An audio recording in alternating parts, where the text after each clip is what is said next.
Que bom estar aqui novamente com vocês. Reginaldo Campos, falando para vocês ao lado aqui do nosso grande guru, professor Nilton Mota, que nos inspira sempre com a sua história.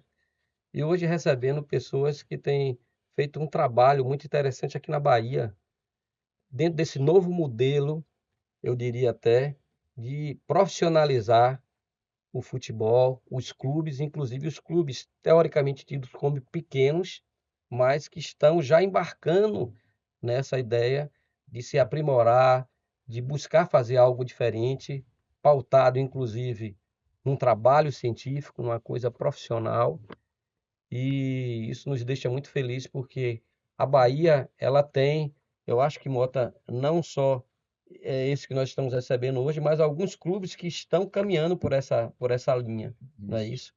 Inclusive trabalhando na base. Então a gente fica muito feliz, a gente não poderia deixar de trazer, sendo baianos, inclusive, pessoas que vão agregar, falando da sua experiência nesse novo projeto.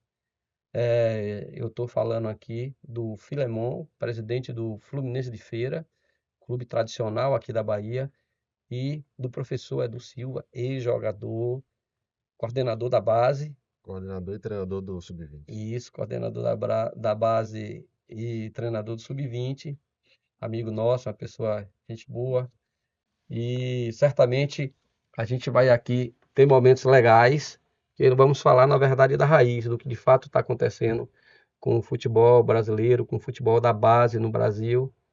Queria dar as boas-vindas para você, Filemon, para você, Edu. Prazer em tê-los aqui. Obrigado, Reginaldo. Professor Mota, satisfação gigante estar aqui dividindo a mesa com vocês, né?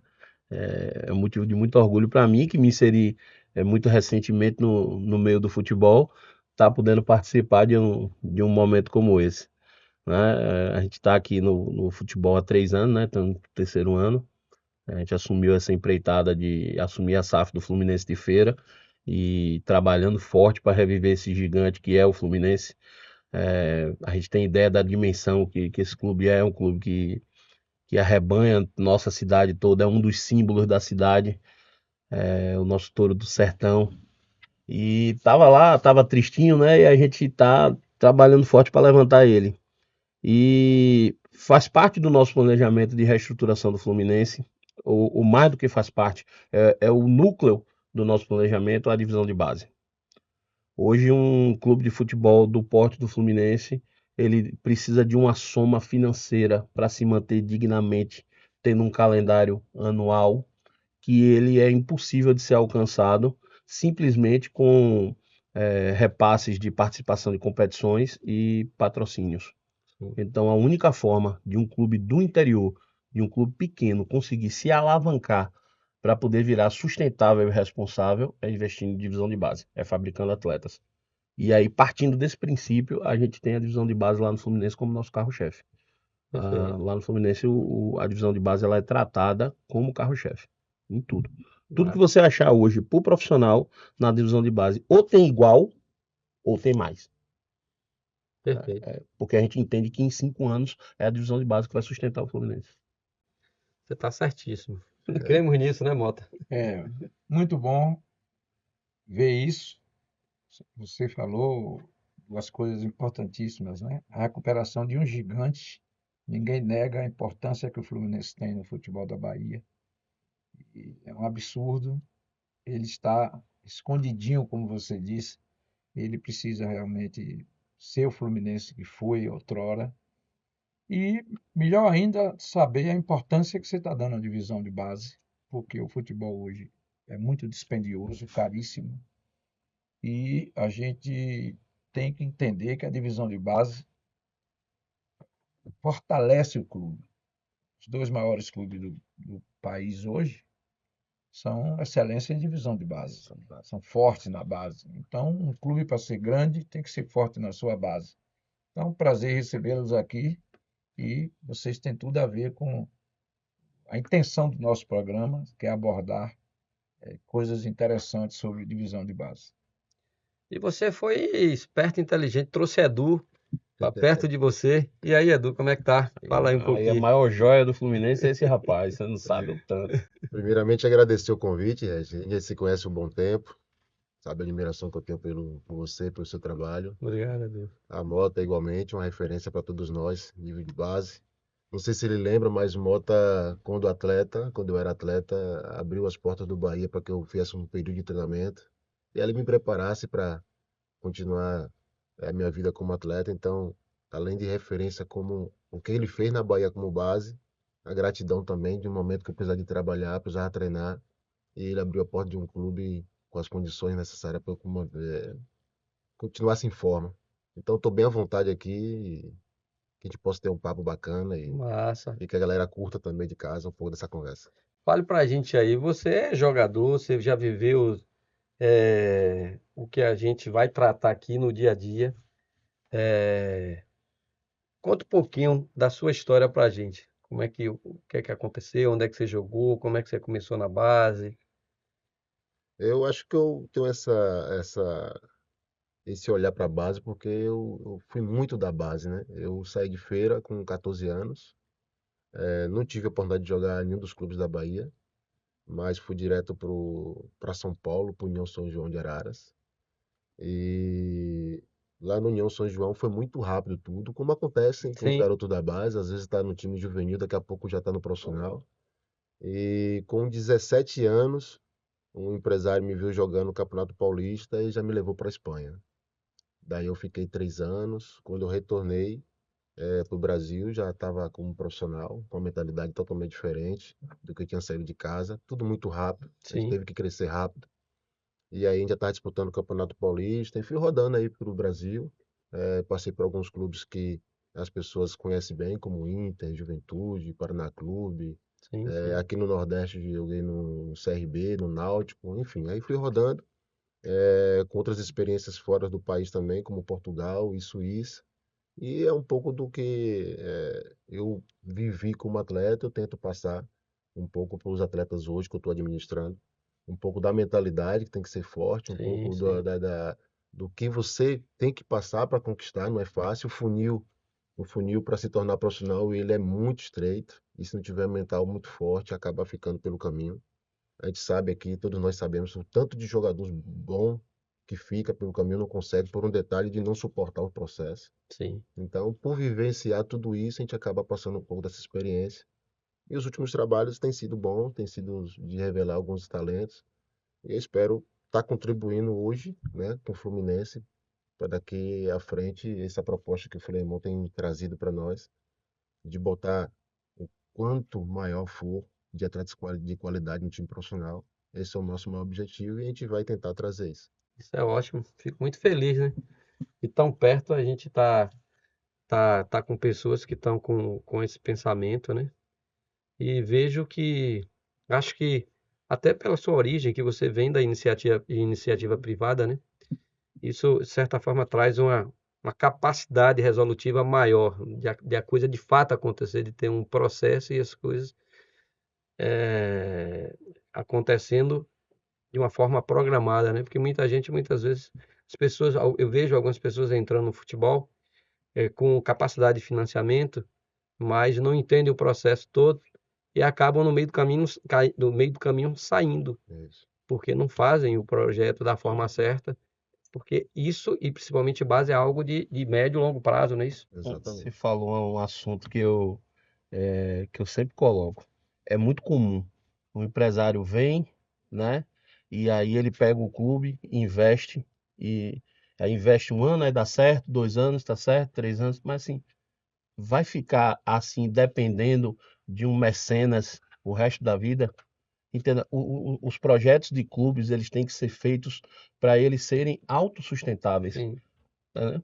A gente serem autossustentáveis. A gente tem um case disso na nossa própria cidade, né? sim, O nosso dito rival lá, o Bahia de Feira, na minha opinião, é o clube mais organizado do interior da Bahia. É um clube que tem estádio próprio, departamentos sim, estruturados, sim, sim. excelente gestora, a Maiara Maiara, sim, lá em cima, sim, sim, altíssimo nível, né? É um time que tem todas as condições. Mas onde é que é o calcanhar de Aquiles dele? Não é autossustentável. Depende do professor todo ano chegar ali e colocar dinheiro. Aí ele sim, chega todo ano e coloca dinheiro. No ano que ele se cansar e acordar e disser assim, pô, eu não quero mais gastar dinheiro com isso, não, porque acontece, o futebol é um Sim, hobby, sim. pode ser que não seja mais, o hobby agora seja outra coisa, vou brincar de Isso, aviação agora. Tá exatamente. entendendo? Então, assim, no ano que ele não quiser mais aportar, ou não puder mais aportar, o clube vai fazer uma campanha ruim. Sim, Por quê? Porque não é autossustentável. E entenda, quando a gente assumiu o Fluminense, a nossa primeira preocupação foi essa. Como é que a gente vai tornar essa empresa Fluminense autossustentável? E aí a gente colocou isso na mesa para planilhar e eu vou dizer para você e para todo mundo que estiver à frente de um clube pequeno no interior, não existe outra forma que não seja divisão de base. não, sem dúvida. Não existe. É, Não tem como. Você não vai conseguir arrecadar recursos. Então você vai ficar sempre dependendo desse capital externo, que ele é sazonal. Ele pode vir, ele vem esse ano, porque até um patrocinador que vem, ele coloca esse ano para poder difundir a marca dele, né? A marca dele ficar conhecida. A partir do momento que ficou conhecida, perde o sentido. Porque não retorna e as cifras são muito altas. sim, E aí, ano que vem, você vai achar outra marca, e se você não achar? Então, assim, perfeito. primeira coisa, você tem que tornar essa empresa autossustentável. Qual é o único produto que essa empresa pode produzir? Jogador de futebol, E da base, da básica. A resposta é principalmente, é simples. o certo, né? Exatamente. Então, assim, você vai produzir jogador, vai criar ali para produzir. Que quando você produz em duas vertentes. Tanto de pegar esse jogador e mandar para fora, para colocar numa camisa mais forte Sim, e para ficar um percentual para que ele esteja sim, na sim, próxima sim. negociação e isso deixar retorno para o clube, como para sair direto para um clube maior, como mesmo aqueles jogadores que você não conseguiu colocar em grandes camisas, mas você formou o jogador, esse jogador ele também dá lucro, Sim, porque ele faz a transição para o pro profissional, profissional. certo? E participa da composição de elenco. Hoje eu tenho 6 atletas que foram produzidos que estão participando da formação do elenco da Série A pelo de que é agora. Aí você faz, mas aí formou e não vendeu. É, mas veja só, um jogador formado na base ele é muito mais barato que um que você traz de fora. Claro, Ele custa pelo menos um quarto do valor só. Então, se você colocar a economia que você teria, certo? Ele custa 25% do que custaria um jogador que eu ia trazer de fora para fazer a mesma função, para compor o elenco. e com nível de motivação diferente. Muito maior, com Exatamente. identificação com o clube É, e ainda por cima, devido à sua idade, com capacidade de deixar receita numa transferência, porque ele sim, pode dar certo nesse processo, sim, né? Ele pode ser um jogador que ele alcance um nível posterior, né? Tardio, como vocês chamam, e ele deixar recurso. sim. Então, assim, a base é que abre todas essas frentes, né? Olha quantas frentes eu consigo colocar dentro de um único atleta. Então, o nosso projeto foi em cima disso. Você que teve muito tempo no Vitória. O Vitória, na realidade, com todo respeito aos torcedores do rubro-negro, né? Mas o Vitória, me parece que na base era um e no profissional era outro. Na verdade, no Brasil, o Vitória foi visto na base sempre como um de Série A. Mas no profissional era um time que flutuava bastante. Mas na base não, sempre revelou muito. Em algum momento, isso inclusive permitiu que Vitória pudesse eh, captar recurso e investir no patrimônio. Me parece que o patrimônio que Vitória fez foi baseado nas negociações da base. Não tenho dúvida, o Vitória teve um momento assim, importante na sua vida, coincidentemente, nesse período que o Vitória se fortaleceu na base, porque o Vitória ganhou mais títulos. O Vitória, com 90 anos, tinha 9 títulos, e nos 10 anos que chegou a 100, o Vitória ganhou 6 títulos. Quer dizer, Em 10, foi uma preponderância assim muito grande.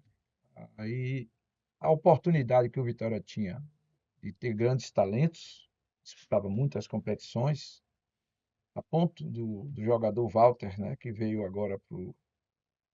Walter está no Atlético, Tá, né? atleta Alagoinhas. De Lagoinhas, ele deu uma declaração agora que estava no Vitória, que o Vitória era o Palmeiras de hoje, a sim, base. É, Entendeu? Então, é uma comparação muito bem feita, porque o Vitória era um clube assim que mais negociava, que ganhava títulos, entendeu? E que tinha jogadores negociados a todo momento. década de 90 foi uma década muito boa pro Vitória, né? Sim, De formação de talentos, né? sim. Não tinha como a gente olhar pro futebol nacional sem encontrar alguém que tivesse sido. Agora tinha uma coisa que me chamava a atenção e, e conhece bem isso aí, você também, que você já está conversando com muitas pessoas. Talvez uma das justificativas para o Vitória ter negociado tanto e ter crescido, inclusive no cenário internacional, foi ter disputado muitas competições de base fora do país. Perfeito. Ter um calendário que certamente agregou não só essa formação para o atleta, que o atleta, quando vinha de lá, ele já vinha preparado para vestir a camisa do profissional tranquilamente ou de qualquer outra equipe, mas agregar. Hulk foi vendido assim, e tantos outros jogadores. Você já acompanhou o Vitória Discussões. em várias discussões dessa aí, e de lá certamente já vinha vendido vários jogadores, né? Teve ano que o Vitória disputou 11 competições internacionais. 11. Então, o Vitória disputava bastante. Também, o Vitória assim, teve sucesso nos seus treinadores. Uhum. Vários treinadores daquela época estão brilhando aí no cenário. O novo treinador que está começando a se destacar é Flávio Tanajura. Sim, Então, o Vitória tem realmente pessoas ainda daquela época que são destaque hoje. O Félix Chamusca, treinador, o próprio Marcelo Chamusca, entendeu? Treinadores de goleiro de seleção brasileira. Agora teve dois treinadores de goleiro da base que já trabalharam na seleção principal do Brasil. Então, muito profissional de qualidade. Então, juntou a fome com a vontade de comer. Vitória agregou seu patrimônio, construiu um centro de treinamento. Vitória alicerçou a esse patrimônio times equilibrados. Vitória ganhava a Copa do Nordeste, Vitória ganhava o Campeonato Baiano, colocava jogadores em seleção brasileira, teve 3 pentacampeões do mundo. Então, o Vitória realmente era uma referência em divisão de base, mesmo sendo um clube do Nordeste. O que é sem dúvida. difícil, né? O que é Difícil. difícil. Mas você vê, os investimentos em estrutura é que são o diferencial, né? O Vitória já tinha naquela época, né, a ideia de montagem de centro de treinamento, Sim. de ter Sim, primeira sala de de fisiologia na Bahia. fisiologia, né? Então, Vitória era Trabalho um do clube professor, moderno, trabalho do professor entendeu? Dortas Alexandre naquela Dotas época. Assim, o Vitória ele tinha essa parte de tecnologia bem à frente dos outros clubes do Nordeste. Não é exagero dizer que o Vitória estava sempre na vanguarda.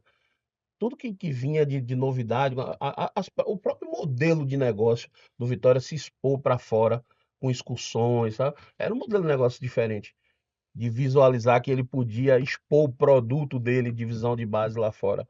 E é lá fora quem é visto é lembrado. É Dessa época essencial aí que a isso. gente tá falando do Vitória, eu tenho uma mente muitas recordações é do sua época, Vitória, a né? minha época, É, de vários atletas. Eu lembro bem que na seleção brasileira tinha sempre quatro, três, quatro, Sim, cinco atletas sim. representando na seleção brasileira. Treinadores que o Vitória tinha na época representando também a comissão das seleções. Então, assim, a Vitória realmente era o Palmeiras de hoje, como a gente falou aqui, né? E tem um detalhe aí, Red, que você citou, que eu acho que estrategicamente o Vitória foi muito feliz. E nós também estamos tentando trazer até esse exemplo para a nossa realidade de hoje, que é essa experiência fora do nosso contexto, dos jogadores poderem participar de competições fora, não só a nível de negócio, para poder intelectualmente mesmo melhorar, Sim. abrir mesmo a sua mente, saber que como Você é mudar o feito, nível, né? mudar o nível, saber exato. que talvez o nível aqui na competição, a gente falando do Vitória daquela época, na competição eles mandavam e dominavam. Quando eles iam para uma situação fora, e tinha competições mais fortes e aí vinha com a mentalidade também diferente. Então isso ajudava que os jogadores chegassem na seleção e não tinham preocupação em enfrentar os outros adversários, outras seleções como eles enfrentavam. Agora, tudo isso é possível, essa valorização da base, eh, se de fato tiver essa vontade política no clube. E depende muito da cabeça do presidente. Porque pode se falar o que for, e Paulo Carneiro aqui você tá, manda um abraço para ele, e qualquer um de nós tem defeito, Paulo também é uma pessoa normal, então tem defeitos também. Tem os dele. E eu tenho os meus, temos minhas qualidades, mas Paulo tem ele é um cara que tinha uma mente à frente nesse sentido. E o Vitória, nesse sentido, entendeu? Eu acho que deve muito a ele, porque ele teve essa coragem. Visionário. Ele é um cara É, visionário, entendeu? E a que, Vitória vivia e na que, vanguarda. não se tem esse ciúme. Eu acho que fica aqui essa dica aí para a própria gestão do Vitória.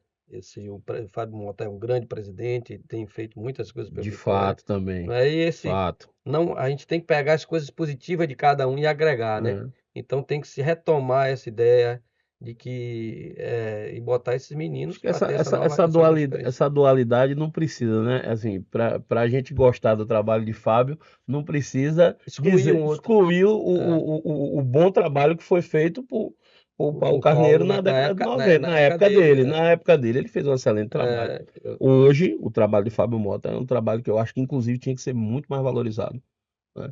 Eu acho, inclusive, hoje, Fábio Mota, o grande presidente de clube do Brasil, que pega para tocar, né? Porque assim, veja, com todas as dificuldades que se tem, ele tocar um clube associativo com uma política difícil como é a política do Vitória, onde determinadas ideias são vetadas simplesmente por serem do outro lado, sim. e ele consegue levar o clube de uma Série C para uma Sul-Americana, como ele conseguiu, na velocidade que ele conseguiu, né? E está se sustentando ali, é um clube do Nordeste. Quem está do lado de cá da gestão sabe a dificuldade. O Campeonato Brasileiro ele é feito para que os clubes do Nordeste, lógico, eu acredito, não de forma intencional, mas para que os clubes do Nordeste não consigam se mover bem. A dificuldade de logística, nosso país é um país continental. Sim. A dificuldade de logística com pouco recurso que existe para um time como o Vitória se movimentar é gigante. Praticamente ele não treina, ele só viaja.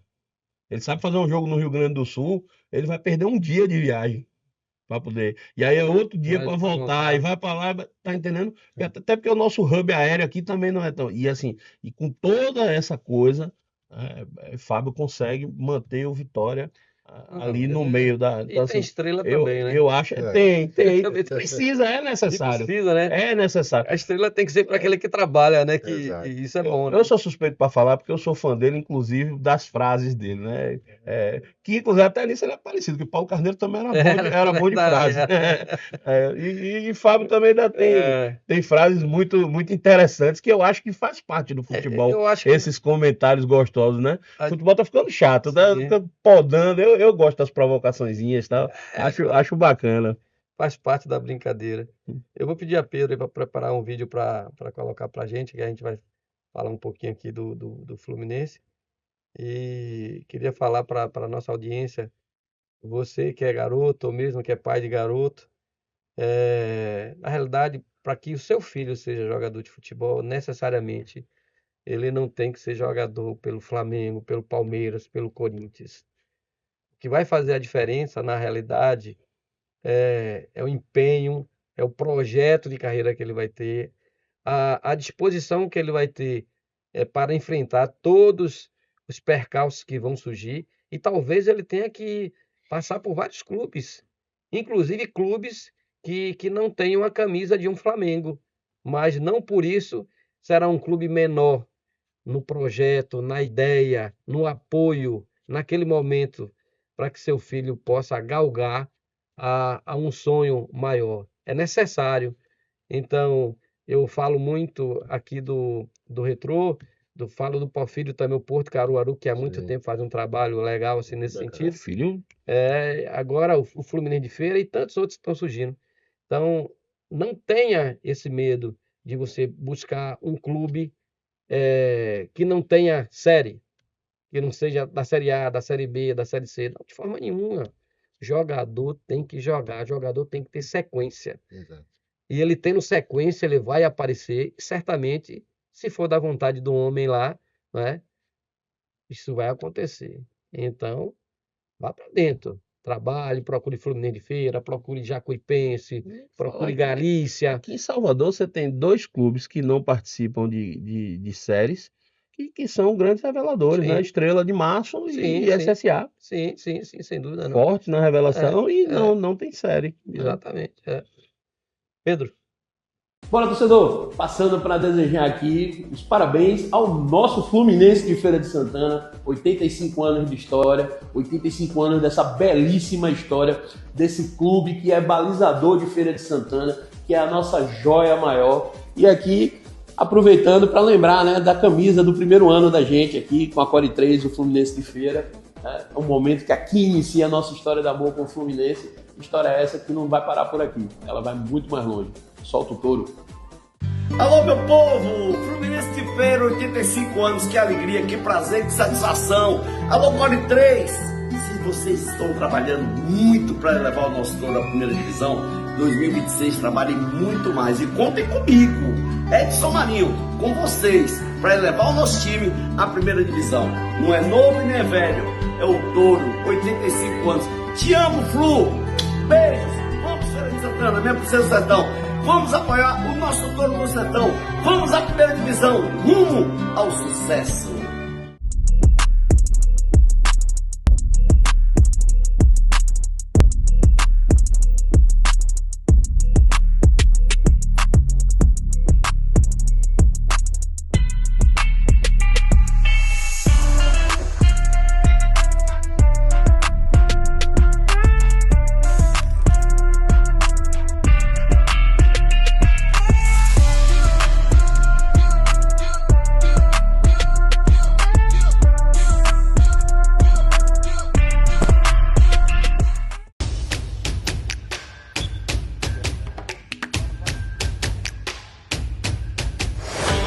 Atenção, papais e mamães de Feira de Santana. Se você acredita que o esporte é fundamental para o futuro do seu filho, precisa conhecer o Tourinhos Academy.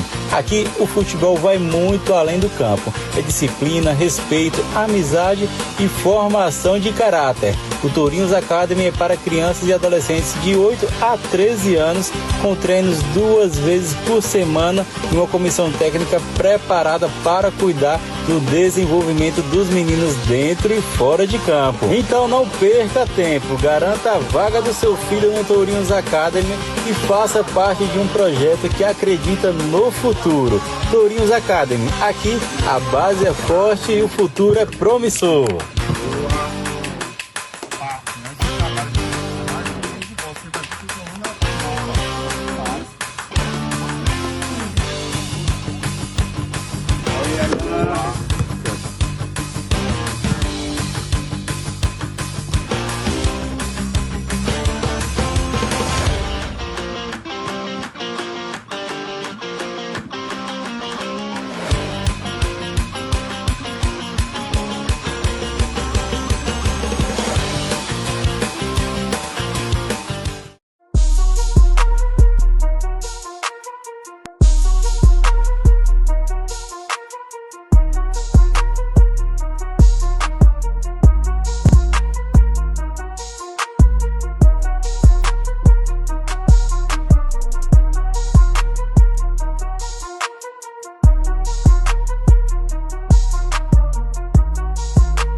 Mas é isso aí, rapaz. Isso aí é uma homenagem que a gente faz para vocês, trazendo alguns momentos lá de vocês. Aproveitar aqui para mandar um abraço aqui para Marinho. Mota, temos que chamar Marinho para dar um pulo Marinho, aqui. é. Pode agregar bastante, ele agrega bastante. É um Uma torcedor pessoa do... que não abandona o Fluminense. De jeito De jeito nenhum, nenhum. de jeito nenhum. É. Tava lá com a gente. É uma pessoa do bem. Marinho é uma pessoa Falei dele maravilhosa. hoje, inclusive, com o João Marcelo. O João Marcelo foi do Bahia. O Grilo, que apareceu aí, foi meu jogador no passado, na base do Fluminense. O João Grilo, Sei, João. há muito tempo. Aproveitar para mandar um abraço aí para o João. O João é uma pessoa, gente boa, Aí um atleta excepcional, cara, de bem. de uma determinação fora do comum, né? Veste de verdade a camisa. Uma força gigante. Ele é diferente mesmo.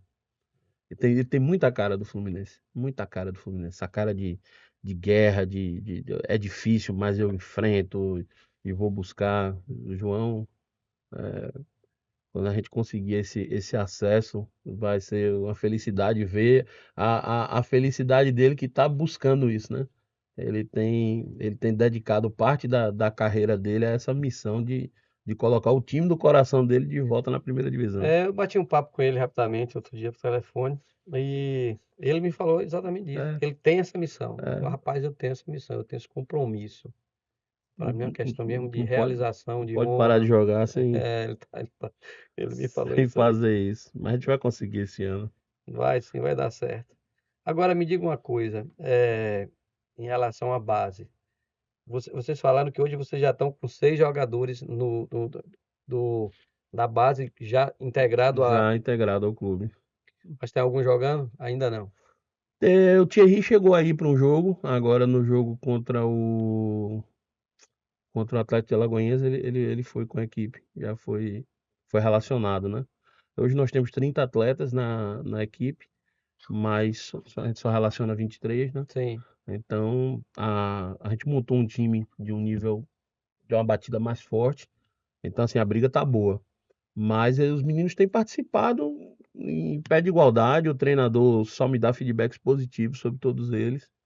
E o Thierry teve uma oportunidade agora de ir para campo, não conseguiu jogar, mas integrou Entendi. a equipe. E Já. acontece assim, né, Mota? Eu acho que não é. Paulatino. Não se Tá, pode lançar de vez, até porque o Fluminense tem. O objetivo maior é voltar à primeira divisão. E é natural que tem que ser gradativo a colocada dos jogadores, mas o principal é o espírito. Porque tem muito clube que não revela, porque o clube não tem filosofia. E o clube que quer formar atletas e revelar, ele tem que ter na sua filosofia a utilização dos jogadores. Isso não Exato. tenho nem dúvida. Tem que utilizar. Uns utilizam forçados, né? Não tem E o outro outro jeito, né? espontaneamente. Exatamente. Pois é, mas assim, deixa a gente muito feliz, assim, quando o Rodrigo, né, que é o treinador do profissional, eu entreguei os atletas a ele, né, logo nas primeiras semanas de pré-temporada, ele vinha de lá com feedback dizendo, poxa, quando eu tenho que fazer algum trabalho que tenho que deixar eles de fora, me dói, porque estão numa batida tão... E eu fico todo feliz em escutar isso, né? Porque, assim, o trabalho de base também tem isso, né? A gente gera um vínculo maior Sim. com os meninos e a gente torce demais por eles. Então, quando a gente vê, né, o trabalho deles sendo reconhecido, a gente fica muito feliz. Eu liguei para Edu, que estava de férias, para falar, e ele disse, pô, foi a melhor notícia que eu podia ter escutado, né? É fruto do trabalho dele, né? É porque quando a gente forma um atleta, o que a gente quer ouvir é que esse atleta ele não quebra trabalho nenhum, ele ajuda no processo dos trabalhos que o treinador que chegam do profissional montam, né? É importante dizer também que esse processo de base na era SAF ele é novo, né? Ele Sim. só tem apenas vai Um para ano. um ano e Segundo meio, ano agora, né? exatamente. E quando a gente faz a análise dele, a gente percebe o quanto ele foi bacana nesse processo. A gente tem hoje um atleta no Atlético Mineiro, né, com 16 anos. Nós temos hoje um atleta no Vitória. Temos a revelação da competição da segunda divisão, foi um atleta da nossa base, que hoje está jogando Tá pelo no Porto, Porto. tá no Tá no Porto. Porto. E mais né? esses Tá jogando a Série A pelo que Porto. foi o Cauã. Cauã. E nós temos hoje aí ajudando o Jequié, né, mais 5 atletas. Então, assim, quando você coloca em um ano de trabalho tudo isso, a responsabilidade só aumenta também, né? Sim. Tem João, que tá na Áustria Tem agora. João, foi para a Áustria agora. Foi É pinçado, tá fazendo os testes. A gente nem anunciou nada, porque assim, Ainda ele tá foi no processo. solicitado em período de teste, mas o clube veio, pegou, levou. Ele tá lá, a gente tá acompanhando ele, mas já foi para fora do país. Então, Então, assim, então a gente vê, a gente percebe que em pouco tempo várias coisas estão acontecendo, né? E o melhor de tudo isso é que hoje, nessa nova montagem agora do Sub-20, tem muitos atletas que já passaram pelo Vitória ou pelo Bahia, que às vezes as portas se fecharam nesses lugares e estão procurando a gente. Sim, já como Então, sendo uma alternativa, como né? Isso alternativa. porque já tem um depoimento, testemunho de que o trabalho é um trabalho sério, que vai ser continuado. E tudo isso é esqueceu resposta do Paulo. O Paulo é o goleiro do Lagarto.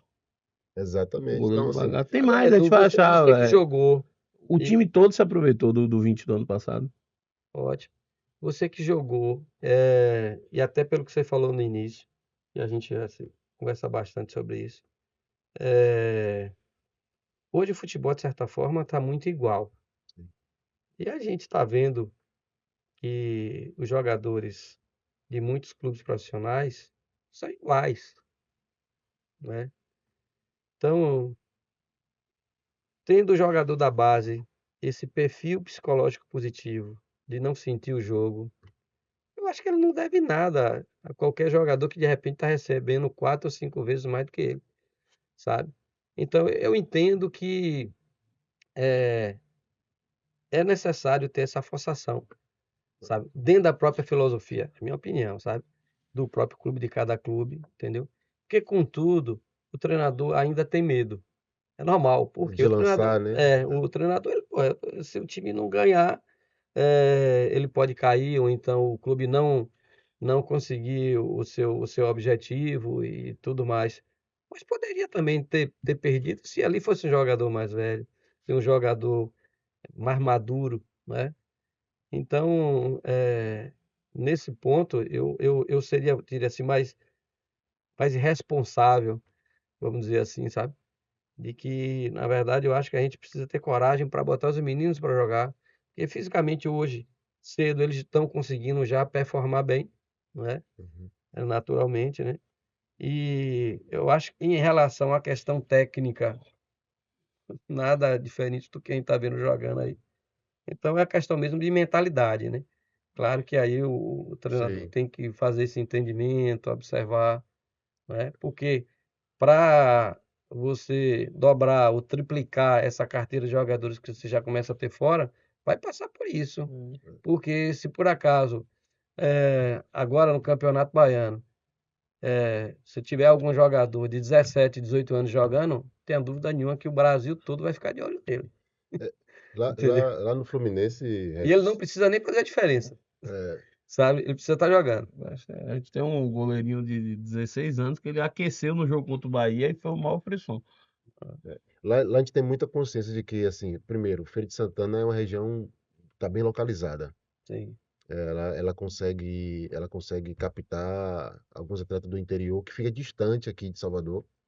Então a gente consegue hoje, com as condições que a gente está dando, de chamar atenção para esse público também.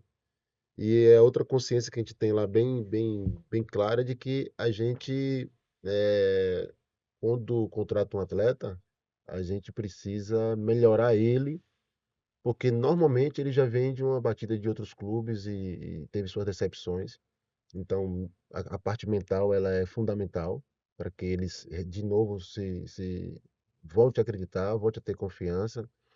E essa parte de investimento aí nos equipamentos de força, de ganho de massa muscular, ela é primordial porque o mercado hoje também pede esses tipos de jogadores. A gente trabalha fornecendo o mercado, então precisa sim, também melhorar isso, mas não abrindo mão do talento.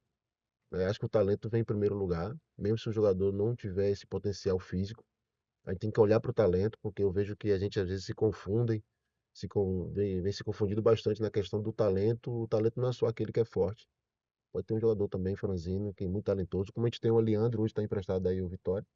É franzino, mas ele, quando bota em campo, ele consegue sustentar, consegue fazer o jogo que precisa para a posição tem tomada de e tomar decisão. decisões. E tanto é que ele saiu do Fluminense e hoje está aí, no clube grande como o Vitória, já jogou a Taça São Paulo e agora provavelmente joga o brasileiro pelo Vitória também. Então a gente tem analisado essas questões e tentando se inserir para cada mercado. Agora mesmo a gente foi abrir mercado em outros lugares também, fora do país, entendendo o que é que lá está pedindo, para a gente também fazer negócio nesse sentido também. Ótimo, muito bom. Pedro, vamos colocar aí o segundo vídeo? Isso aqui é muito bizarro. Esses 3 pequenos times da Europa recentemente revelaram grandes jogadores do futebol europeu. Olha só, começando pelo Pescara, da segunda divisão italiana, revelou Marco Verratti, Lorenzo Insigne e Ciro Immobile, 3 dos melhores jogadores italianos dos últimos anos. Eles atuaram juntos no clube em 2012, depois cada um seguiu seu rumo, mas eles continuaram atuando juntos na seleção e foram decisivos para a conquista da Euro em 2021. Uma história parecida com a do Pescara aconteceu no futebol alemão, na base do Stuttgart, que é um time mais tradicional, revelou na mesma época Timo Werner, Joshua Kimmich e Serge Gnabry, 3 dos melhores jogadores da Alemanha atualmente e que jogaram as Copas do Mundo 2018 e 2022. Agora na França, o pequeno Le Havre já teve 2 campeões do mundo, Paul Pogba, que depois iria para o Manchester United ainda na base, e o goleiro Mandanda. Além disso, Eduardo Mendy, ex-Chelsea, e também Mahrez fez sua estreia pelo profissional do clube, antes de ser vendido para o Leicester. Você se lembra de outra leva de jogadores que saiu assim de um time menos conhecido? Esse vídeo na verdade, o objetivo na verdade, mostrar que não só apenas no Brasil, mas no mundo, a maioria dos jogadores que chegam num clube top da Euro e tudo mais, certamente a maioria deles veio de Um clube pequeno. de um projeto pequeno. Não é isso, Mota? Com certeza. Eu acho que o futebol está tomando um rumo que está tendo uma desvalorização das equipes menores. A gente ouve muito comentário de se acabar os campeonatos estaduais, que isso é de uma burrice tamanha. É mesquinho. Não pode. Não Isso. pode acabar os campeonatos regionais. Os clubes grandes, uns compram um jogador. O time pequeno tem mais paciência, ele forma melhor o O atleta. time é O atleta diferente. convive com as dificuldades. O clube grande, ele já dá um grande salário para o jogador. Então, o sucesso já sobe a cabeça. Então, há uma série de investimentos de clubes grandes que também não tem sucesso. Então, eu acho que o processo de clubes, como o próprio Atlético do Ceará vendeu 2 jogadores que hoje estão na Série A. Então, clubes menores, clubes pequenos, eles podem ser grandes reveladores e são. E de forma que eu concordo plenamente e bom ver que isso também é coisa que acontece em outros países. O clube menor, ele dá ao jogador um caminho com mais solidez, porque o jogador se acostuma a certas dificuldades. Uhum. E o clube grande, ele dá ao atleta, desde cedo, a facilidade. Então, as facilidades acomodam e as dificuldades estimulam.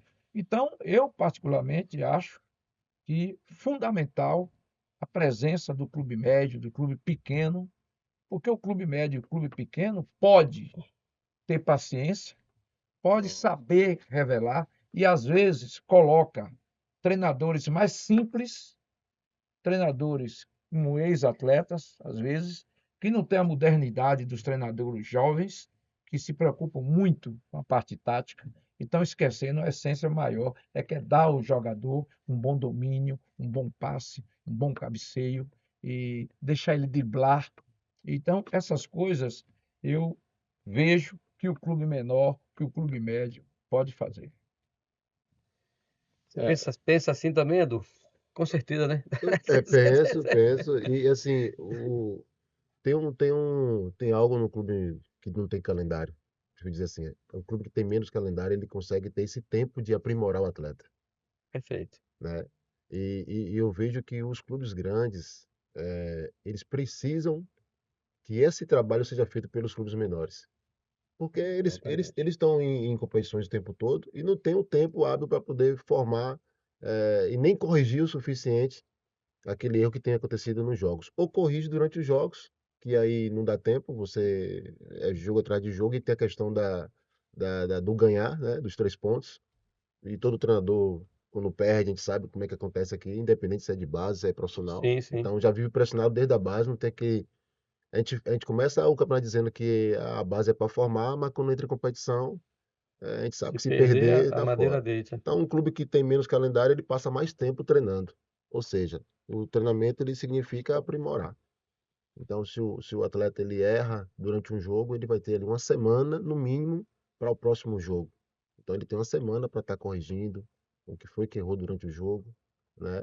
E quando ele chega, esse atleta, quando ele tem a capacidade mental, quando ele tem personalidade, com certeza ele se coloca numa posição de time grande. que a diferença de um atleta de um time menor, sendo formado em time menor, é a questão de personalidade como ele chega no time grande.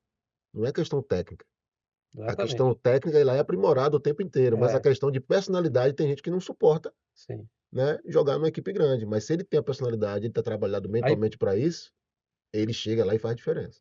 e é por isso que muitas vezes, quando ele não tem esse preparo psicológico, de repente, naquela oportunidade, ele passa a ter um rendimento técnico que não condiz com a realidade dele, Ex- justamente pela questão psicológica, né? exatamente, porque a cobrança ela vai aumentar.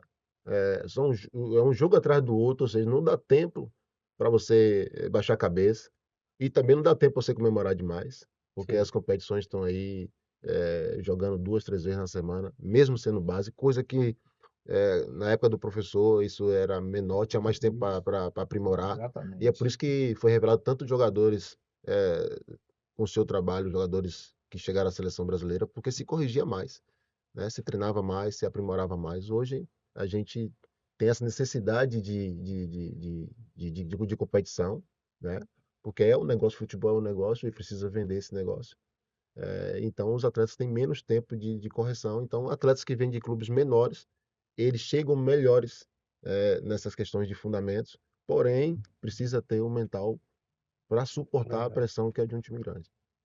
Mota, eu já vi em algumas vezes ele falando aqui que, até citando o trabalho que ele faz, o trabalho atual que se o treinador ele está treinando o atleta, está vendo o atleta errar e não corrige, mas continua a dar o treino, ele não para, ele simplesmente só está ajudando a potencializar o erro, O O não erro, é erro. isso? o defeito do atleta. Ele aperfeiçoa o erro, entendeu? E isso é uma das coisas mais comuns hoje no Brasil. Muitos treinadores eles se preocupam com a plástica do treinamento. Ele vê um treinamento bonito, ele aplica. Uhum. Às vezes o jogador não está preparado para aquele trabalho. Ele teria que estar forte, entendeu? Em algumas características para poder fazer um trabalho de velocidade, deslocamento. O que ele faz errando e Sim. não acrescenta nada. Acaba a atividade, foi útil, foi prática, ele melhorou? Não.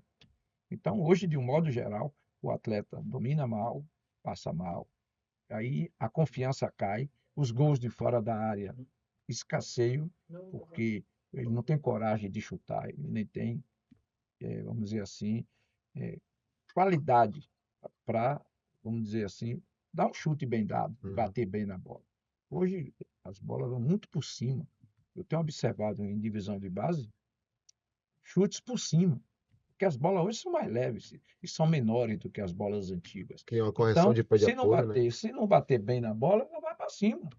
Hoje, de 10 chutes a gol, e até de falta, 7 vai por cima do travessão. E de forma que até a maneira de trabalhar a finalização precisa melhorar no Brasil, entendeu? Os jogadores perdem muito gols, entendeu? E não fazem. E a gente vê em alguns atacantes europeus a qualidade, entendeu? Dele dar de chapa, tirar do goleiro, preocupa com o direcionamento. Então, se não corrigir o defeito, já se treina pouco fundamento, já não se pratica o método analítico, que é um absurdo você fazer iniciação sem método analítico. E ainda não corrigem os defeitos, os jogadores do Brasil são caneludos, entendeu? A gente vê jogadores com dificuldades tremendas, jogadores de grande talento chutando com o pé só. Não é nada do outro mundo você ensinar um jogador a chutar com 2 pés. Cadê a paciência? Exatamente. Cadê a paciência do treinador de fazer com que os seus grandes talentos chutem com 2 pés? Será que alguns atletas que estão se destacando no Brasil jovem, eles não poderiam já estar agregando os 2 pés? Então, hoje, a ambidestria é uma coisa que os clubes não executam, porque requer paciência. E para os treinadores de hoje, não se tem paciência, é tudo ágil, tudo rápido. E a formação antiga era melhor. Além do jogador ser melhor, porque ele brincava com a bola. Ele passava o dia brincando com a bola. Ele tinha mais intimidade com a bola. Hoje o jogador não tem intimidade com a bola. Ele, durante o momento que ele não está no clube, Ele não brinca com a bola. A bola deixou de ser um instrumento de brinquedo dele. E de forma que ele pega pouco na bola. E a maioria das escolinhas treina 2 vezes na semana, o jogador pega pouco na bola. Então a bola deixa de ser um instrumento em que ele a domine, né? Então, isso aí tudo peca na iniciação. A iniciação do Brasil é o calcanhar de Aquiles. O menino com 2, 3, 4, 5 anos, 6, 7, ele já precisa de estímulo, de treinamento. Até os pais. Os pais têm responsabilidade. Em vez de o filho maior estar dando penada nos jogos, criticando o treinador, porque o filho está no banco, tal, tal, os pais, têm uma responsabilidade grande, a gente sabe disso. Quando a criança tem 1, 2 anos, 3, ele pode ser muito útil, entendeu? Na melhoria do cognitivo do menino, porque o menino fica com o pai, com a mãe. Então, tem muita coisa moderna que os pais precisam saber de como ajudar seu filho, para quando ele pensar em começar a jogar, ele poder estar mais esperto, estar mais ágil, estar mais inteligente. A gente, até falei para vocês antes da gente começar, e a nossa proposta simplesmente não é só fazer um bate-papo, mas que esse bate-papo possa sair daqui, que possa fazer pressão, que possa interagir com outras mentes também, com, com a ideia de que nós temos que sair desse efeito manada que está acontecendo no mundo, que todo mundo aponta para um lado, você até comentou sobre isso, e tá fazendo ali certo, vamos fazer ali do jeito que está.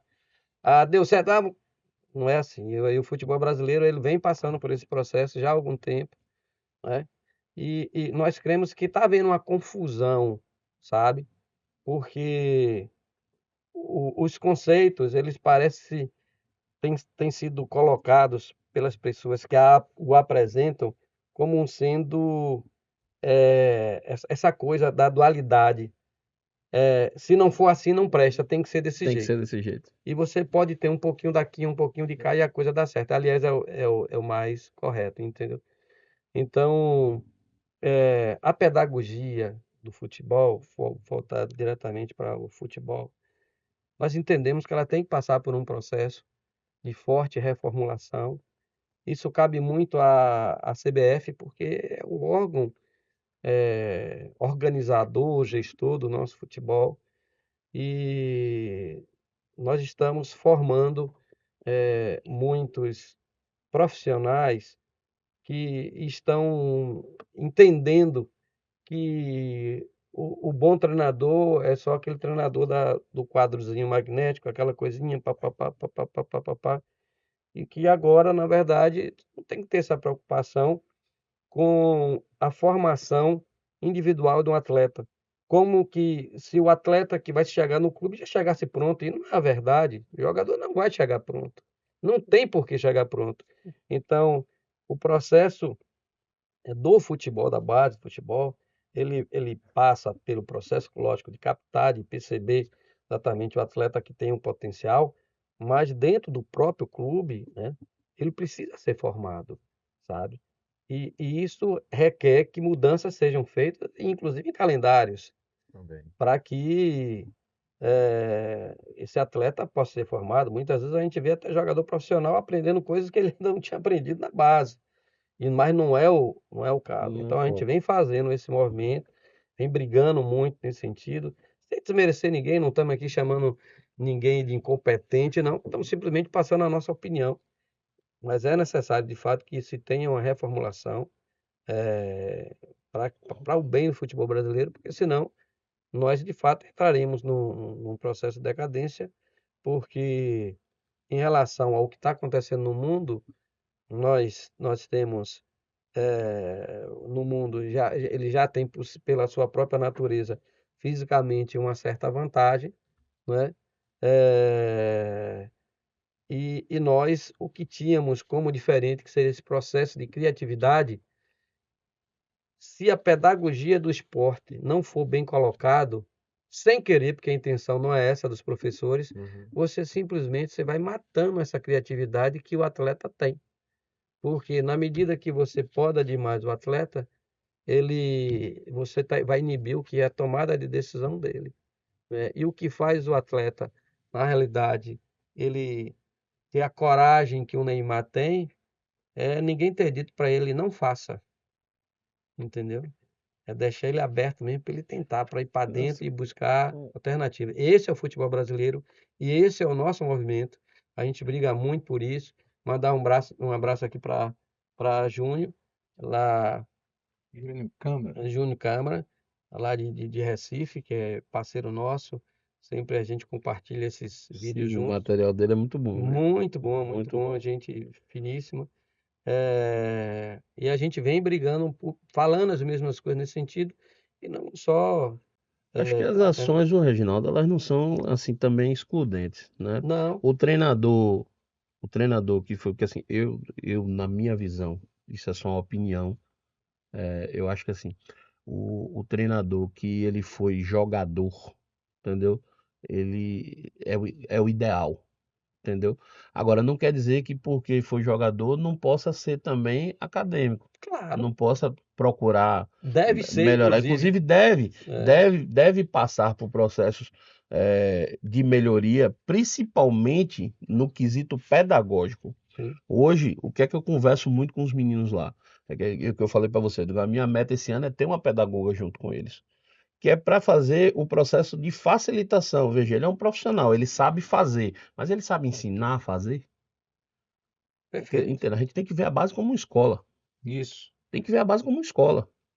Então, assim, ele sabe ensinar a fazer, ele é um excelente profissional. A pedagoga vai auxiliar ele na metodologia de como ele vai transmitir aquele ensinamento, aquela instrução para o jogador. Então, isso é o que a gente entende lá no Fluminense, que a gente tem que estar trabalhando.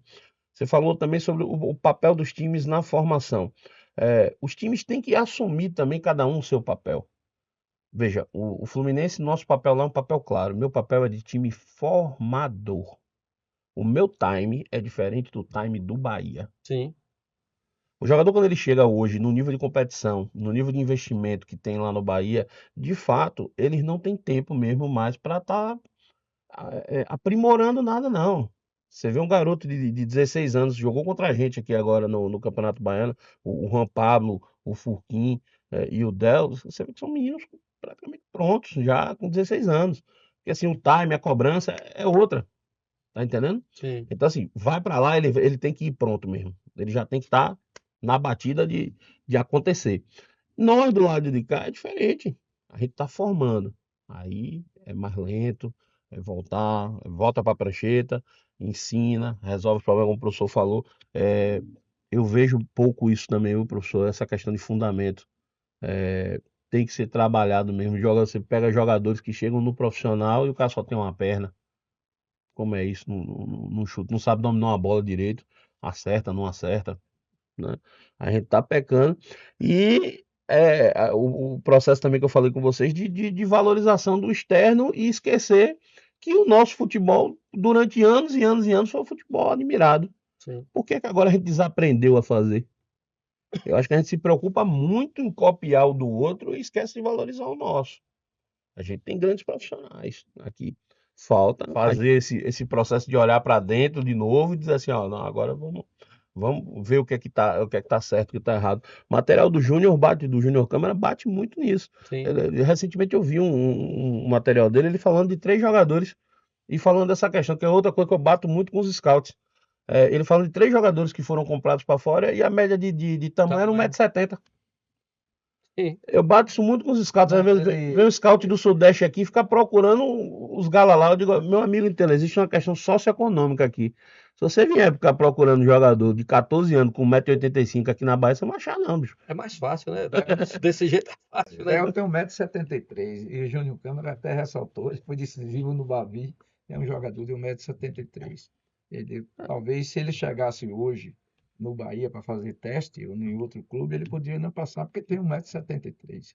Então, como ele é um atleta que já tem algum tempo no Bahia, o Ficou. Bahia viu suas qualidades. Então, o Bahia sentiu de que a altura dele não tem nada a ver para ser decisivo no seu rendimento. E ele é um artilheiro Tanto que ele é o Haaland do sertão. Sertão. É um grande jogador, tem um grande futuro. E o 1,73 m que ele tem, não Resolve. impede nada dele deixar de fazer os gols dele. Eu costumo falar que, até comentei agora, para o scout, olha, a altura é fácil. É fácil perceber, né? Você vai observar um jogo, alguma coisa, muitas vezes a gente está próximo de alguns. Uhum. A maioria dos caras que, agora inclusive a gente vai receber o do André Cesares, aí mandar um abraço para ele, aí do Ceará. Não estou falando que vai acontecer isso com você não, viu, André? Mas a maioria dos caras, o que procura é o perfil. Olha para o jogador grande, né?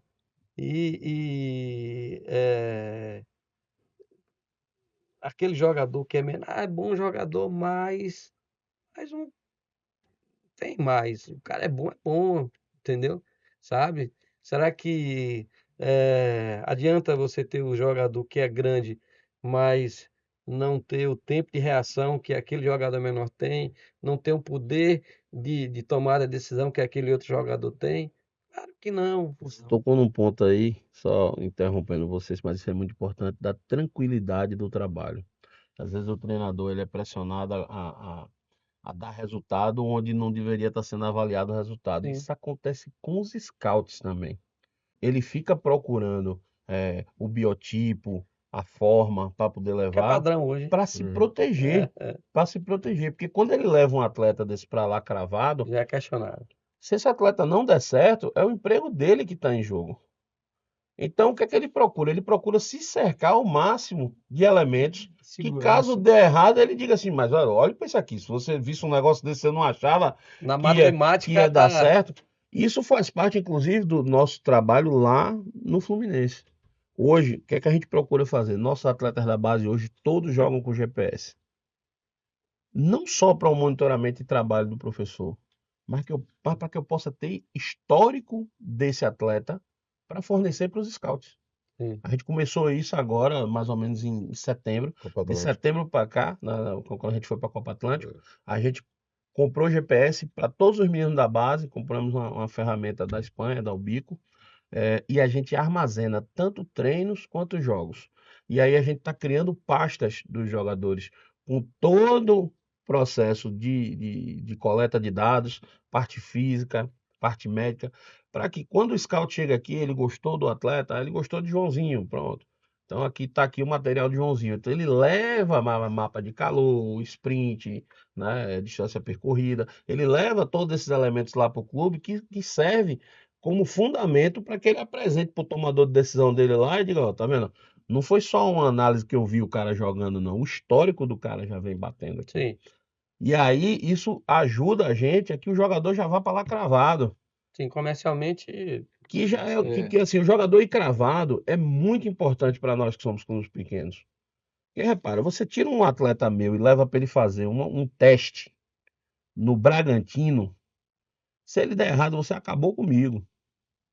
Entenda, depois que esse menino passar 40 dias naquele resort que tem lá no Bragantino e ele volta para a realidade aqui do interior da Bahia, a cabeça dele não A volta mais do motivação mesmo dele é jeito, de diferente. jeito nenhum. Leva um trabalho gigante para você readaptar esse menino à nossa realidade. Porque ele foi lá e viu um mundo de faz de conta, e aí ele volta para cá. Fora que é o seguinte, ele volta carimbado como um menino que não deu certo no Bragantino. Então a gente tem que se cercar ao máximo para que esse menino, quando sai, ele saia cravado, ele Sim, vá para sim. lá, vá para poder ficar. Aí esse processo de dar o material das pastas, do GPS, o histórico físico, a gente ter os nossos clubes do interior organizados na formação de base, é importante. Porque quando chega lá, até o tomador de decisão, ele olha assim e faz, ó, realmente. Porque também é uma decisão difícil para ser tomada. Você avaliou o menino no vídeo, 2, 3 jogos pessoalmente, e você vai contratar esse cara. É uma decisão difícil. Então, quanto mais a gente puder dar Facilitar isso, elementos, exato, sem dúvida, você faz facilitar. que a decisão seja mais assertiva para o lado deles e é bom para os dois lados. Mas eu vou te falar, viu, Filemão? Eu concordo com tudo que você falou. Eu acho que você está certíssimo. E o clube organizado tem que fazer isso mesmo, até para poder comercialmente você estar forte e ajudar uma tomada de decisão num negócio. Eu acho que está perfeito, entendeu? Então, eu acho até isso até com o próprio marketing da negociação, isso assim facilita sim, o bastante. É, mas o jogador que é bom jogador, ele é bom jogador, cara, sabe? Ele é É, notado com é facilidade, né? notado. Os caras É ficam, notado com facilidade. ficam, ficam. O jogador que eu vou olhar, a maioria dos outros vão olhar também, cara. Você tá entendendo? Então não vem com essa. Eu tô nesse ramo aí há 30 anos, entendeu? Claro que de repente tem um jogador que o outro não verifica que ele tem um potencial futuro, uma Exato. progressão, entendeu? Mas esse de potencial futuro, muitas vezes o pessoal dos scouts não quer o imediato. É. Não quer perder tempo. Então acaba ficando tudo igual. Por isso que os dados é tão importante. Porque entenda, o que é especial não precisa nem do scout, qualquer um nota. Concorda? O destaque Não do jogo, o precisa- torcedor não nota. Ele precisa olha, ser não um bom precisa scout. nada, não precisa. Qualquer pessoa. Ele brilha sozinho, tá entendendo? Agora, o futebol, ele é feito, na sua maioria, por esse cara que ninguém vê, o carregador de piano, que ele tem que cumprir funções, que às vezes você olha assim, ó, ele não brilhou no jogo, mas quando você fala com o treinador, você diz assim, ó, foi fundamental na minha estratégia, Sim. porque ele cumpriu todas as ações que eu mandei ele cumprir. O outro cara do outro lado não jogou, porque sempre que ele olhou pro lado de cá para poder jogar o jogo, ele tava coberto. Tava no canto que eu mandei. Ele fez a cobertura. Ele entrou na zona que eu entrei. Então, assim, ele não precisou tocar na bola, ele não precisou participar do jogo. Mas, assim, não aconteceu, eu tô tratando de um defensor, por quê? Porque ele estava cumprindo as funções que o treinador colocou, mas aí não brilhou. E o que é que vai mostrar isso? Vai mostrar isso aos dados que a gente consegue juntar. É você dizer assim, ó, pô, aí você tem um mapa de calor, ó, ele tava lá, ó, tá vendo como é que ele não sai? Aí você consegue traçar aqueles ângulozinhos, ó, as áreas que ele cobriu. Mas você não Entendeu? acha que por isso, vou fazer o papel aqui de advogado do diabo, E é importante. que o futebol ficou tão igual que os jogadores, a gente tá vendo jogadores medianos jogando, entendeu? Porque muitas vezes, quando você fica muito refém da forma que o treinador quer que você jogue, você acaba se anulando totalmente, sabe? Não estou dizendo, e você é treinador, né? Não O quero treinador vai defender isso aí, eu viu? quero briga com você, não, de forma. Sabe, Mota? Mas você não acha que, de repente, em vez de quando o Mota até fala assim, eu acho que os treinadores têm raiva da gente. Porque o que é que acontece? Em algumas situações, a imposição da forma de jogar não passa a ser uma coisa muito mais pessoal que limita o talento, a qualidade que aquele atleta tem e poderia ajudar mais seu time, né? Na avaliação desse atleta, não seria melhor você avaliá-lo no que ele melhor pode dar? Porque em algumas situações, é o que você está falando, Eu só vou contribuir com uma coisa nessa história. Cumprir papel tático necessário. também é talento, viu? Sim, é necessário. Veja só, às vezes você tem um cara que ele é muito talentoso, mas ele não tem, ele não consegue cumprir. Você lembra que eu falei aqui Ele não consegue cumprir. Lembra que eu falei, usei um termo aqui que eu acho que está tendo confusão? Essa questão, né, da intensidade, do cumprimento desse papel tático, eu acho é que está confundindo. Porque se você quer um jogador, você tem um jogador no seu time que ele tem um perfil de criação, e você agora coloca para que ele tenha como papel principal o perfil de contenção, vai dar merda. Aí você vai falar, não, Reginaldo, mas ele não tem que fazer isso sempre, ele tem que fazer só uma sombrazinha. Fazer uma sombra é uma coisa, mas você anular aquele jogador que tem é melhor você tirar ele e botar outro jogador. Você bota o jogador que tem aquela característica. Aí, Acho que faz os dois Aí aí. fica- Edu Deixa vai eu defender. Deixa eu ir Edu aí. Edu vai defender isso aí. Esse debate, ele É imenso, é né? imenso, é imenso. E não termina aqui. Mas, assim, minha visão como treinador. E que eu tenho visto nos últimos anos acontecendo com os garotos que eu recebo lá. A maioria dos jogadores talentosos, eles estão no lugar errado, na posição errada. E a gente tem que ter um cuidado em descobrir essa posição dele. Então, por isso que eu acho que a base você tem que treinar mais de uma posição. Sim, Porque muitas vezes o jogador ele chega como zagueiro, mas ele se transforma em um bom volante. Muitas vezes ele chega como meia, como lateral, ou como meia esquerda e se transforma num lateral. sim. Tem muitas vezes É o um contrário também. atacante e ele faz outra função. Então, às vezes, o garoto ele é influenciado a uma posição, porque vê na televisão, ou porque tem um ídolo que está jogando uma certa posição, e ele se influencia e ele vem, mesmo com talento, ele vem. E cabe a nós, treinadores, com muita calma, né? Porque o futebol é muito democrático. Você tem uma visão, eu tenho a minha, o professor Mota tem outra. Então a gente está em posições diferentes e acaba vendo, enxergando o jogo, o Sim, mesmo sim, jogo de forma diferente. claro. Mas cabe a nós que estamos aqui desse lado formando, de ter a paciência em qual posição a gente consegue extrair o melhor daquele talento. E para isso, a questão do tempo, tendo ele, você consegue ter essa paciência para poder modificar onde o jogador vai render mais. Então, eu vejo que tem muita gente chegando para lá, para a gente, e chega dizendo que é uma situação e com o tempo a gente percebe que é outra. E se a gente tiver esse olhar assim um pouco mais apurado, a gente não libera o bom talento, né? A gente consegue fazer com que ele jogue numa função onde ele renda mais e acabe con- conseguindo se tornar um atleta profissional. Acho que a nossa parte aqui de treinador é identificar esse talento e ver qual é a melhor posição e função Para você extrair o para melhor extrair o dele. melhor dele. Acho que esse é o nosso papel. Acho que tá certíssimo. Vou pedir a Pedro aí para colocar o, o outro vídeo. 1,5%. Essa é a quantidade de jovens que jogam futebol hoje e vão chegar numa equipe profissional. Se a gente já olhar aqueles que estão dentro de um clube, esse número não chega próximo de 9%. E mesmo assim, os que chegarem, 80% vai receber menos de 5 mil reais e muitos deles vão ficar muito tempo sem contrato e as carreiras vão terminar de maneira precoce. E mesmo assim, existem algumas pessoas que se utilizam dos sonhos dos atletas e muitas vezes dos pais e estão vendendo fórmulas mágicas por aí, que sabem os caminhos, como os filhos vão se tornar jogadores profissionais, o que eles devem fazer, só que na realidade isso não existe. Fatores físicos, psicológicos, táticos, técnicos têm um impacto gigantesco para essa chegada. E tem um imponderável, o fator sorte. Estar no lugar certo na hora certa.